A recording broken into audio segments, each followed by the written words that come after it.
ओडिशा प्रगति पथरे चली एवं ओडिशार अभिवृद्धि हार जातीय हार ठुरु मध्य 2% रु अधिक बेसी रही।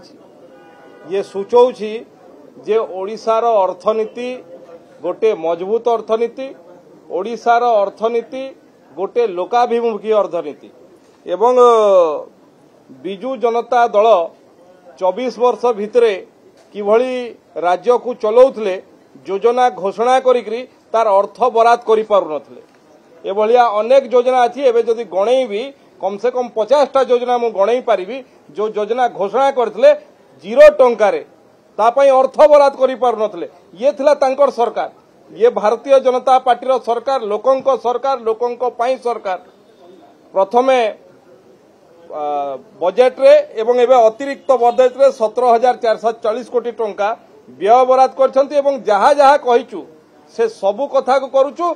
जो जो घोषणा आमे करिचु सबुथि पई अर्थ बराद मध्य करछु एवं काम मध्य चलीछि, जहार रिफ्लेक्शन आपण नुआपड़ा रे देखिले जे लोके सरकार को पसंद करछंती, सरकार रो आर्थिक परिचालना को पसंद करछंती।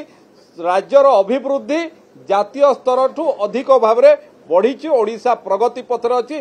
जो मानक पाखरे किछि कहिबार नाही, जो माने शह शह योजना घोषणा करथले ता पई अर्थ बराद करि पारु नथले, से पुणी अर्थनीति कथा कोन कहबे। एवं दीर्घ 24 वर्ष रे सामाजिक परिवर्तन केते हिछि तार उत्तर रखंतु। थरे ओडिशार सोशल इंडेक्स तु देखंतु जे 24 वर्ष जणे गोटे दल जणे मुख्यमंत्री जे एवं शासन चलेला परे बजेट एते थर पेश कला परे जदि ओडिशार सामाजिक परिवर्तन हेई नथिला एवं ये 1.5 वर्ष भितरे ओडिशार लोकंक सरकार भारतीय जनता पार्टी सरकार रे जो जो योजना घोषणा कराई सबुथि पई अर्थ बराद कराई एवं लोकक पाखरे पहुंचुची ता एनश्योर मध्य ये सरकार।